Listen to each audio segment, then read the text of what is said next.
Last week we were this close to finishing and finally finishing the KONA Ute. On that note, before I get any started, last week I think I called it a UTE several times in the video. Some of you questioned that. I know it's a Ute. In fact, this technically is a minute because it's the shorter version. But whatever. But yes, today we are going to finish the Ute. We were this close. Essentially, the bottom bracket, it was just catching a little bit. It needed to be chased out, so we needed to go down and see Stayer to get that done. But apart from that, it was nearly done. It was mainly going to be gears and a few finishing touches. But by the end of this video, we will have it done. And I have been riding it. If you've clicked on this and gone, whoa, hang on, I've missed something here. There's 2 videos that I've done the last week on this bike already, plus several videos I did last year when I got it to this stage. So I'm actually going to make a playlist and either link it below or at least link the last video below. I'll link some videos below and you can go and check it out and kind of catch yourself up. But if you are up to date, let's take the bike down to Stayer and Sam's going to help us chase the BB.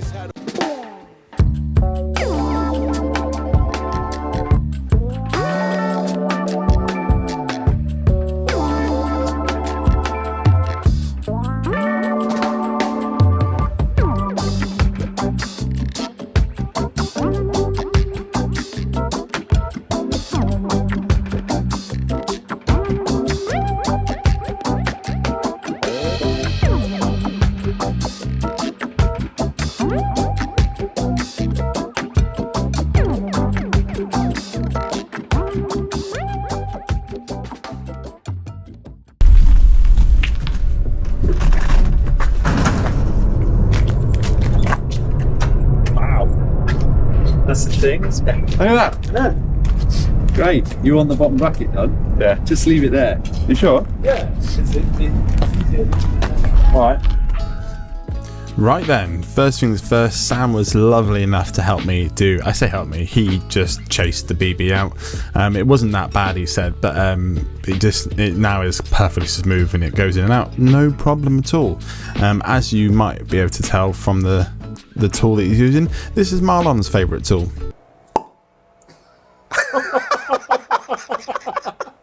Yes, I am probably going to keep using that clip whenever possible. If you remember from the last video, I didn't put any grease in the headset. I didn't have it with me, so I left it here last time I was doing a build. So I immediately had to do that before I forgot again.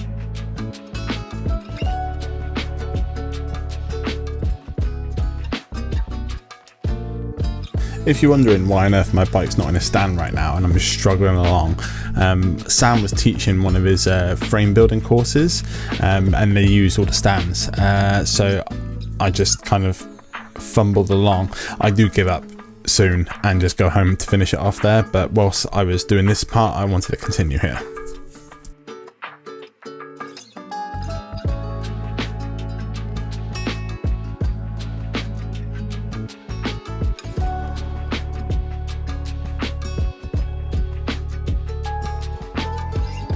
Did you notice that there was something in my pot of grease a minute ago, the other one? Well, yes, this one also has something in it. I don't know why. It just does.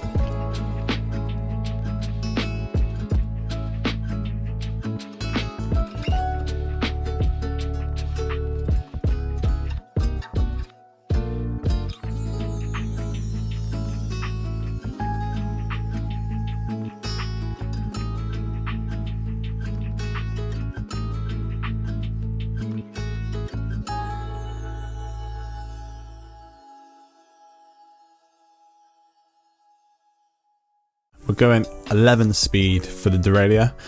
You probably will know that because we have a cassette on the wheel already. I probably said that in the last video, but it is the XLE from Microshift. This is kind of like a bit more of a low budget or low end budget derailleur, but it's got a clutch, so it should be good.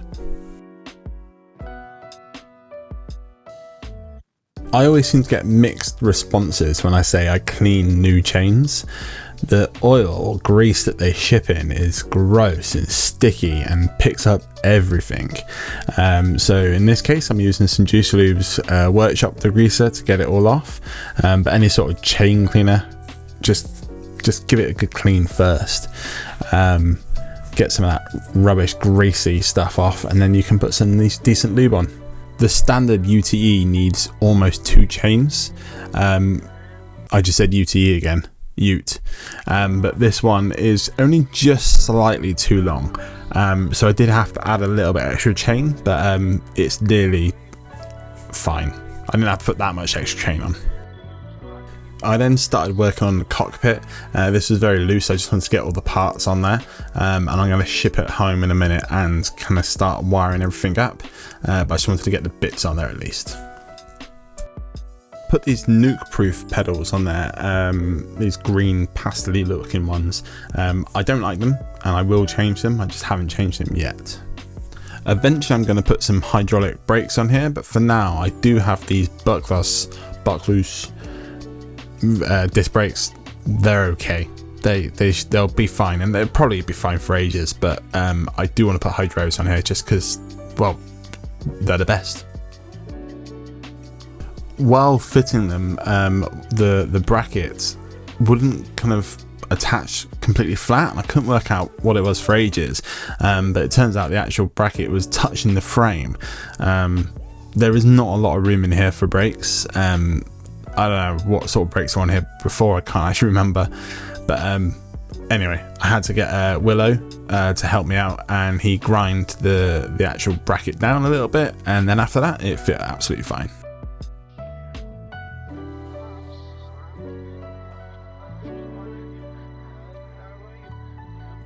So I popped the actual calipers back on, and I put the one on the front as well. Got them on the front, went on perfectly fine, and then it was time to head home. I did, however, forget to start recording again and fitted this awesome kickstand. It flings out, it's 2 legs, it will sit nice and straight, it's going to be perfect for getting the kids on and off the bike. It's wicked. It's made by whatever that says. I can't remember. Bosh. It's well good. Now on to the cabling. It took a little bit of time to get this all kind of the way I wanted it to, but it's one of those things that needs to be done right the first time. You don't want to be messing around with the cables afterwards, you know what I mean? I actually forgot to buy some cables or some outers to do this job, so I had to go through the shed and find whatever I had. This gold gear cable was wicked. It looks really good, I like it, but I didn't have anything else that matched it, so we do have to use something else for the rest of the bike. But the gearing and the indexing is all pretty set up nicely. I quite like the way it feels, and it went on really easily.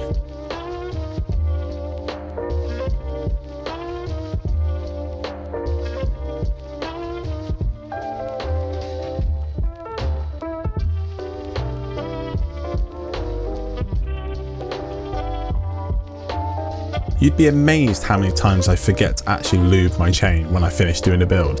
So I think it's pretty amazing that I actually remembered. What else is amazing is you can get 20% off on all Juice Lube's products using code Second Life Bikes at checkout. And that's on all orders over £30. So if you're interested, go and check it out. There's a link down in the description. Now for the brake cables, I really wanted to use pink, but it turned out the only pink I had that was nearly long enough wasn't long enough still.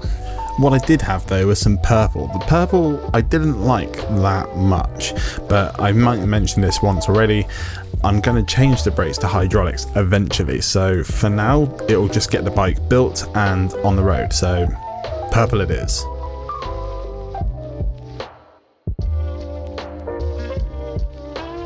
Now the colour scheme on this bike and the way that I'm going with this, it is certainly a bike that is made for fun. And usually this is where I'd start plugging my warning this bike's made for fun sticker, but I don't have any of those at the moment, and I've not got many stickers available at all in the store. There is a lot coming. Hold on. But what I do have is these new little badges, button badges. A couple of people have said like, you should do other stuff, not just stickers. I haven't worked out what that is yet, but I did get some of these. So if you are a person who is into pin badges, the little like button badges, these are little chrome ones available now on spray.bike.com, along with some stickers, but not a lot. So new merch. I don't know what my head's doing right now. Now, I don't know who designed this frame and why they hate brakes so much, but they either had one brake system in mind, or they just didn't really care that much, because this brake was so hard to set up because there's literally no room.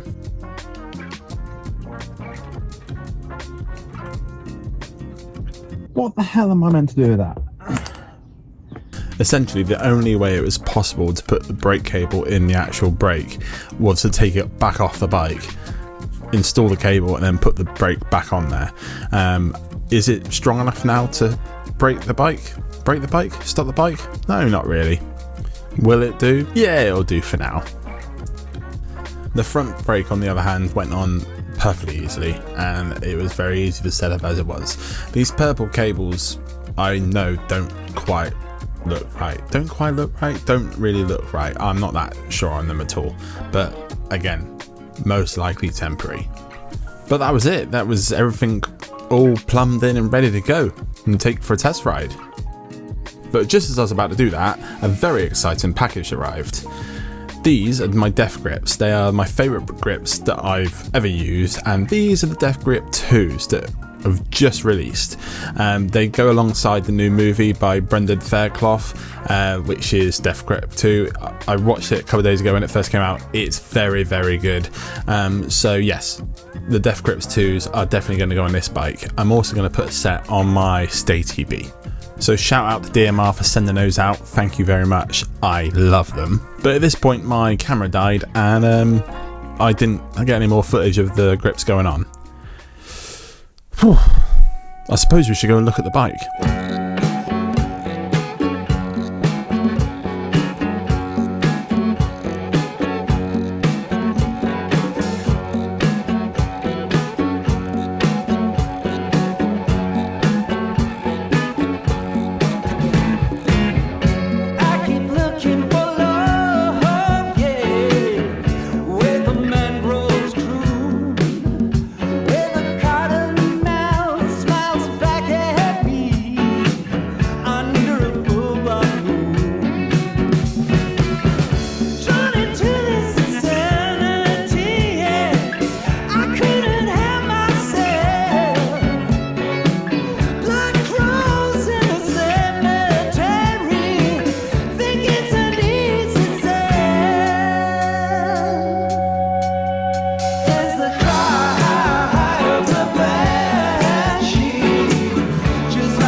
Not being funny, that is some of my best work.